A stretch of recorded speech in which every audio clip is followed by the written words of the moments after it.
Hola, buenos días. Mi nombre es Ricardo Arias. Eh, Nosotros iniciamos la aventura no solamente de la espeleología, sino iniciamos el contacto con la naturaleza aproximadamente en 1971, cuando iniciamos en la Asociación de Excursionismo del IPN el primer contacto con lo que sería el montañismo. Estudiaba yo en la escuela Wilfrido Massieu cuando vimos propaganda de la asociación e inmediatamente nos abocamos a ver de qué se trataba y afortunadamente mis primeros contactos fueron con gente de la vieja guardia que iniciaba a los jóvenes en la cuestión del montañismo de una forma tal vez un poco ruda. No te decían exactamente a lo que iba, sino simplemente recuerdo que llegué y iniciamos la cuestión del montañismo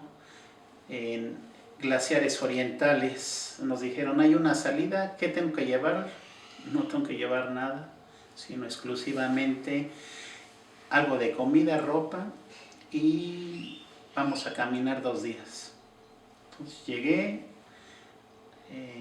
nos juntamos con toda la gente y empezamos a caminar Loma Larga y tuvimos unas experiencias muy padres allá, pero pues no llevábamos ni el equipo ni la experiencia, simplemente veíamos como los instructores de ese entonces sacaban sus sleepings y empieza nos empezamos a dar cuenta de que el montañismo requiere organización, pero en ese entonces la experiencia era un poco ruda, la tenías que aprender. A partir de ahí, pues estuvimos en la Asociación de Excursionismo de 1970-71, haciendo todos los cursos. Posteriormente estuvimos contactando con gente que fueron mis grandes amigos, Ricardo Laguna, Javier Patiño, y empezamos primero con lo que sería escalada en roca. Hicimos paredes en ese entonces muy importantes que poca gente se metía, las inescalables, en la cabeza del Iztaccíhuatl, el Centinela de Milpulco con 200 metros de artificial,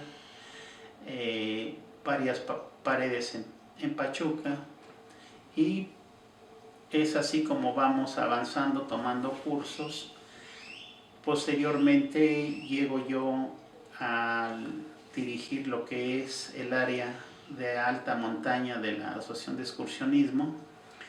y en 1982 tengo la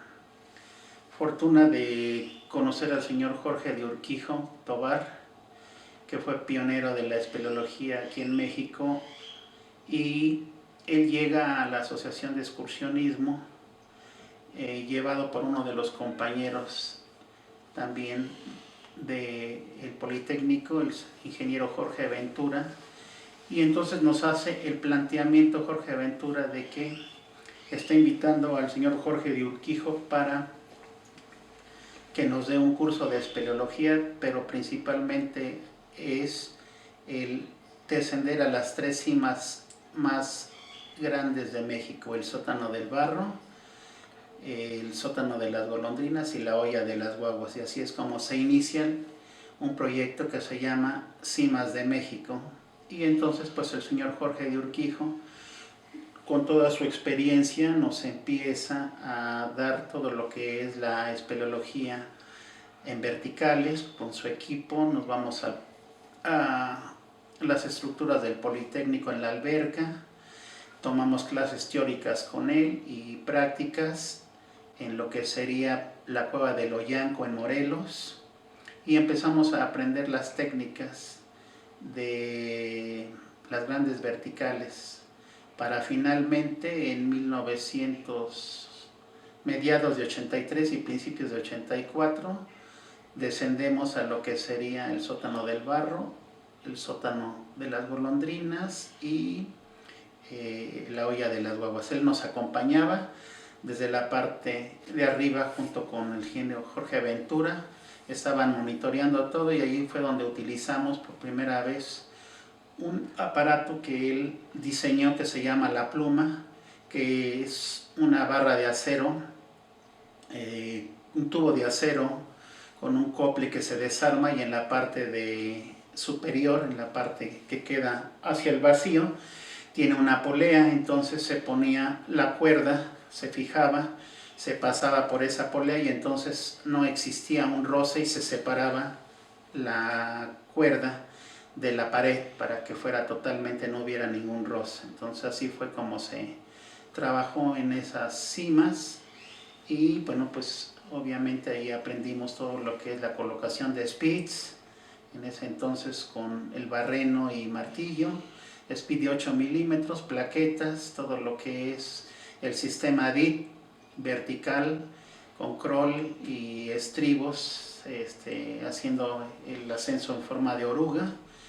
y pues todo lo que son las cargas en las cuerdas, los nudos, todas las fuerzas que deben y trabajan sobre una plaqueta, y fue una cuestión muy importante. Después de ahí tuvimos la fortuna de tener contacto en ciencias biológicas del Politécnico con grandes virólogos para poder trabajar sobre lo que es la histoplasmosis, ya que el señor Jorge de Urquijo había trabajado con varios biólogos españoles que llegaron aquí a México, Cándido Bolívar, y bueno, finalmente, gracias a esa situación, en 1989, después de tener experiencias con él, en 1989 asumo la dirección del grupo de espeleología del Politécnico y de ahí nace un proyecto que se llama Sótanos de México, a raíz de la lectura de un libro de Carlos Lascano que se llama Los Grandes Abismos de México, que me impactó mucho y yo quise hacer algo diferente a lo que se estaba haciendo, los mismos sótanos, no visitarlos sino visitar otros y abrir el espacio de este gran México pues para que se conocieran otras cavidades. La idea surge a raíz de todas las publicaciones que afortunadamente tuve con la AMCS y en especial con Peter Spross, que fue con el que tuve los primeros contactos y quien me abrió todas estas publicaciones hacia lo que es la espeleología aquí en México. Entonces dije, bueno, wow, tenemos enorme cantidad de cavidades y yo quiero hacer un libro sobre cavidades nuevas, y fue cuando se consolidó en 1989 el grupo que me acompañó para hacer el trabajo del libro de Sótanos de México.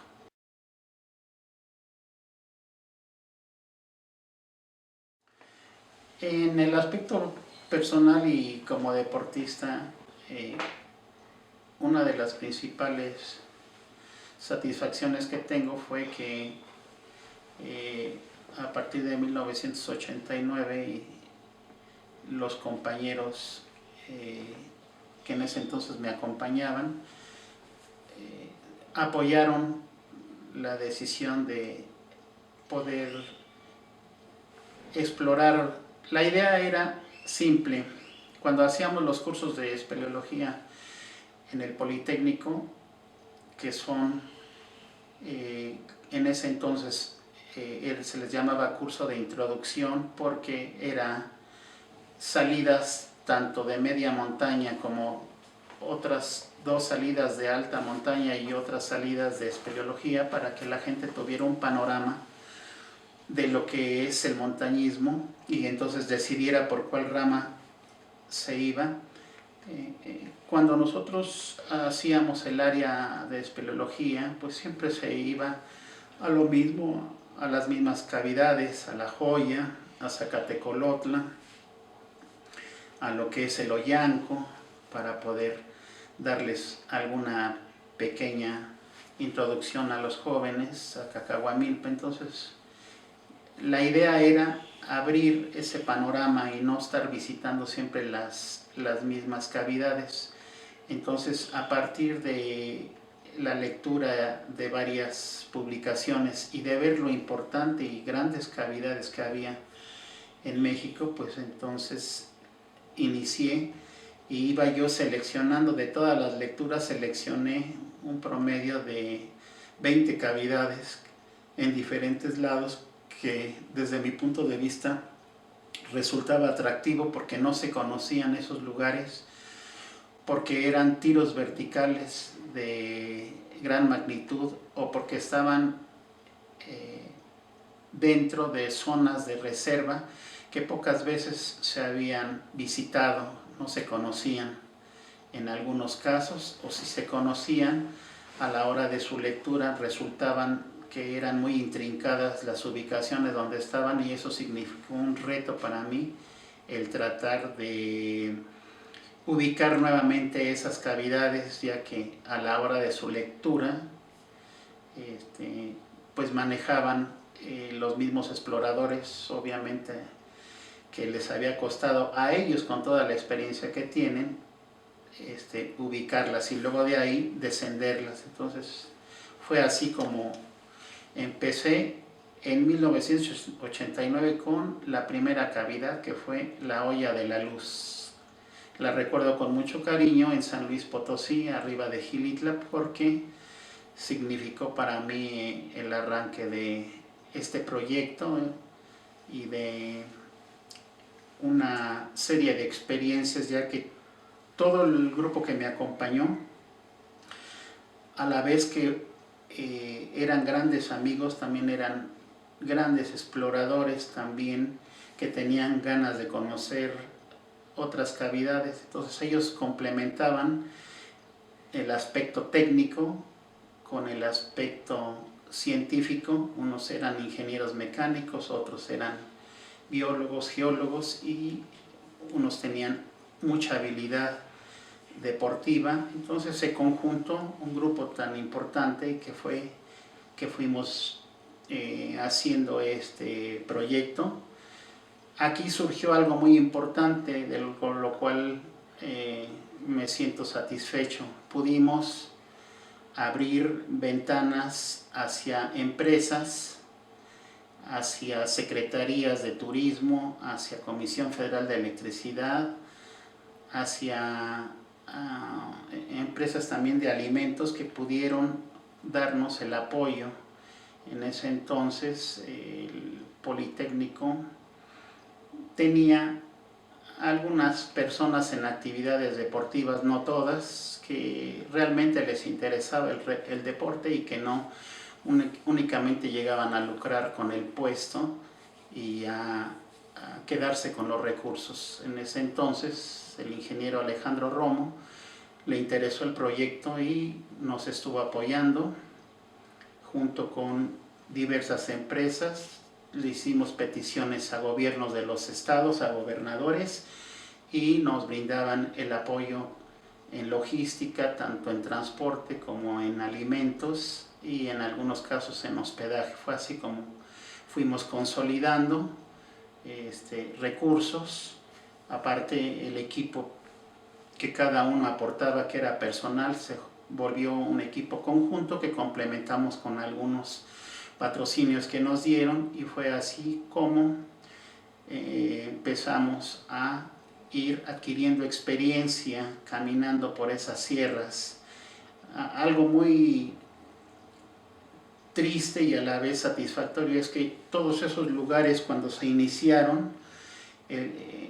a visitar en este proyecto, eran lugares poco conocidos. La gente nos recibía con mucho cariño en la sierra, y a medida que ha pasado el tiempo, tal vez es normal, porque la gente también quiere avanzar, quiere tener aspiraciones hacia otras mejores condiciones de vida, han entrado medios de comunicación, carreteras, y también se ha ido perdiendo esa belleza que tenían antes esos lugares, ahora se empiezan a saturar de basura, de gente, y finalmente toda esa información que se les dio, en algunas ocasiones la misma gente de ahí las ocupa para ahora cobrar por visitar los lugares que antes estaban ahí completamente naturales para poder ser visitados. Así es como se logra este proyecto, que en 2002 culmina con la publicación de esta serie de visitas a las cavidades en un libro que se llama Sótanos de México, Abismos de Luz y Sombra, donde se presenta el resultado. Paralelo a esto, pues se estuvieron dando cursos junto con este proyecto, de donde salían nuevos compañeros que a la vez aportaban nuevos conocimientos, nuevas ideas, y creo que logramos en un momento no ser los mejores, sino ser un referente únicamente, porque admiro a muchos de los compañeros que hay, grupos, y finalmente nos conjuntábamos en cuanto a información y pudimos en el mundo de la espeleología de aquí de México lograr un lugar importante.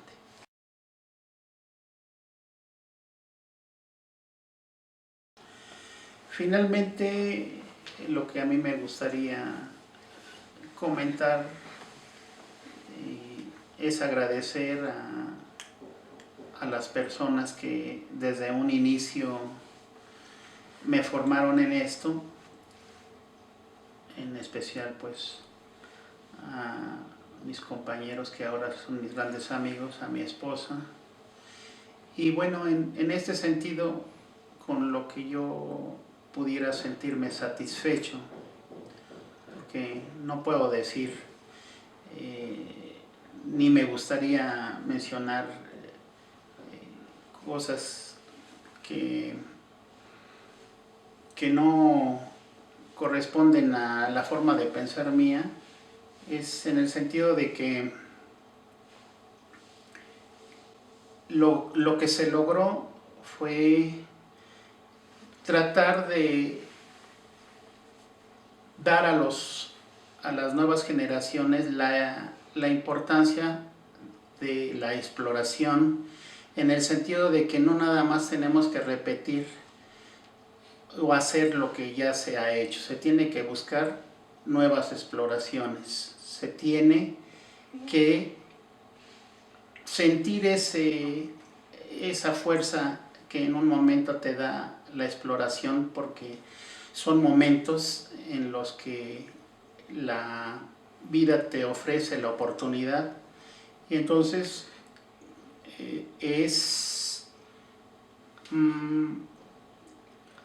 lograr que la gente ame lo que está haciendo. ¿Qué es lo que se tiene que hacer antes que todo en la espeleología? Primero, informarte. Tienes que tener información. Si tú visitas una cavidad, lo primero que tú tienes que hacer es preguntar, ubicar, tratar de tener relaciones con la gente, y posteriormente esa información bajarla inmediatamente. Si tú no publicas, si tú no escribes lo que tú haces, eso se queda perdido ahí. Entonces, una de las satisfacciones es el hecho de decirle a la gente que lo que haga, lo que descubra, lo tiene que publicar inmediatamente. Algo muy importante en el sentido de la espeleología es que cuando nosotros iniciamos en 1984 con el proyecto, se tenía la idea, y principalmente Jorge la tenía, de que los extranjeros venían únicamente a apoderarse de las cuevas, que no era importante transmitir conocimientos, que tenía uno que guardarse el conocimiento. Entonces no es así. como en todas las profesiones y como en todas las actividades, siempre va a haber alguna persona, posiblemente que tenga no el sentido ético, sino de venir y saquear alguna cueva, pero son los menos. Yo creo que lo más importante de aquí es que a través de las publicaciones de todas las grupos extranjeros fue como nosotros pudimos enriquecer esos conocimientos y complementarlos con las exploraciones que nosotros estamos haciendo. Anteriormente se satanizaba mucho a lo que era el extranjero, que por qué venía, que por qué no teníamos que darle apoyo, que por qué vienen a invadirnos. Esa idea en la espeleología, al contrario, eso nos ha ayudado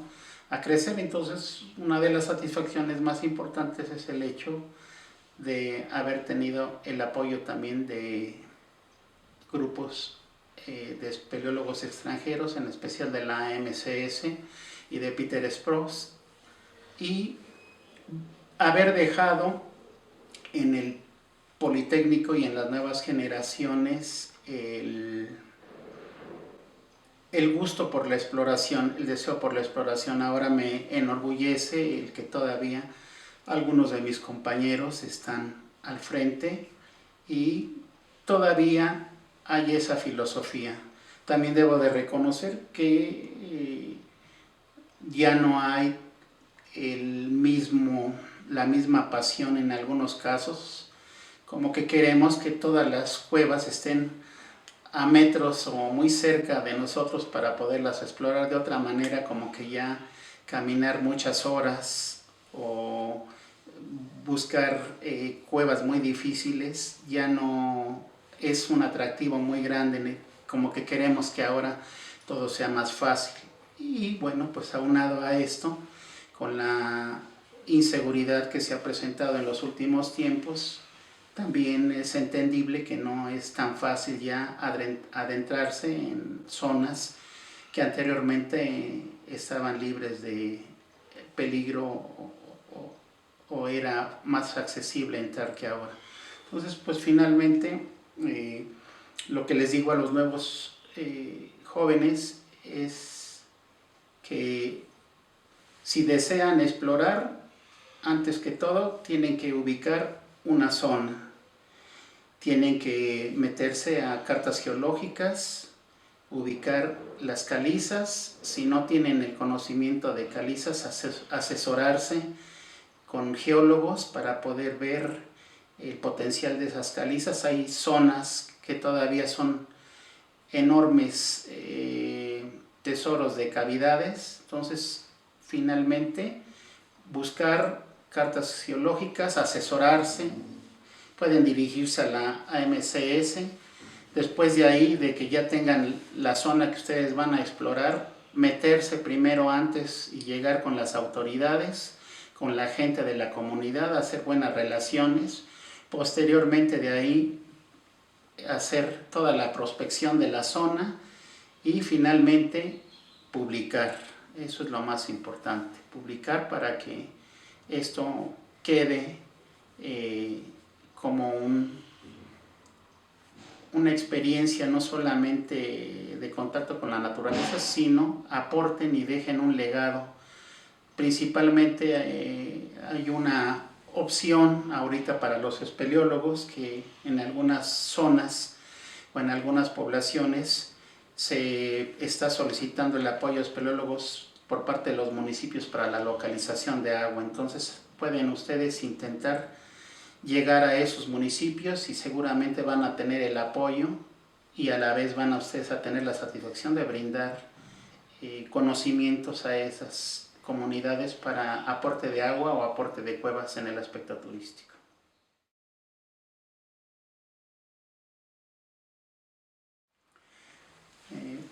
Quiero